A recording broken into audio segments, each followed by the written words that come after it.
Pasca penetapan Presiden dan Wakil Presiden terpilih oleh KPU, kini Prabowo Gibran disebut tengah menyusun kabinet mendatang. Hal ini dibenarkan Sekretaris Jenderal Partai Gerindra, Ahmad Muzani, yang menyebut komposisi kabinet memperhitungkan kebutuhan pemerintah di masa yang akan datang. Pembicaraan menteri yang sudah pernah saya sampaikan, ya sudah dibicarakan, sudah diotak-atik, sudah dirancang, karena kebutuhan menteri berdasar dengan kebutuhan pemerintahan yang akan datang.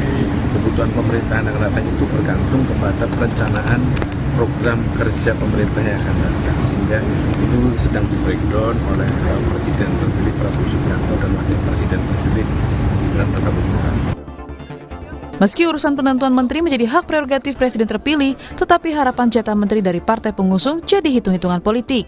Ketua Umum Partai Golkar Airlangga Hartarto berharap jatah 5 kursi menteri di Kabinet Prabowo Gibran dari hasil kalkulasi kerja Golkar sebagai partai pengusung Prabowo Gibran. Saya sampaikan ke Pak Prabowo, kontribusi Golkar ke Pak Prabowo, karena kita 15 dari 58%, maka kita kontribusi 25% Pak Lu. Jadi kalau 25%, kalau bagi-bagi ya banyak-banyak sedikit boleh lah. Kalau yang kita sebut 5 itu minimalis.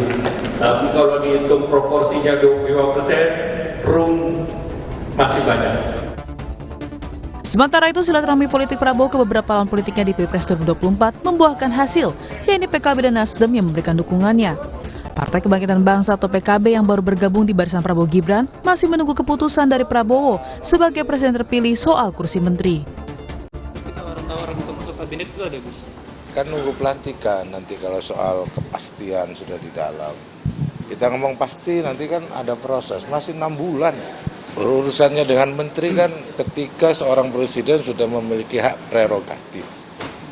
Sekarang kan Pak Prabowo presiden terpilih, pemenang Pilpres.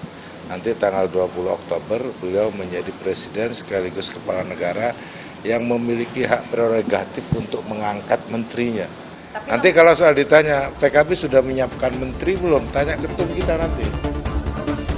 Sementara Nasdem juga menyebut pihaknya belum bahas soal jatah menteri.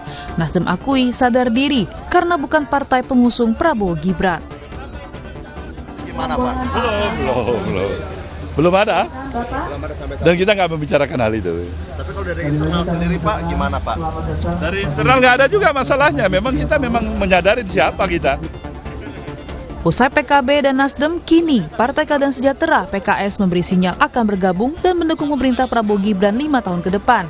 PKS diketahui sebagai partai yang selama ini konsisten menjadi oposisi sepanjang 15 tahun ke belakang.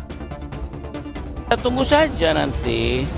Kan udah pada kebagian, tinggal PKS nanti juga kebagian juga. Tapi belum ada jadwal bro, kapan ke... Sudah dialog, tinggal diatur jadwal. Kira-kira kapan nih? Segera.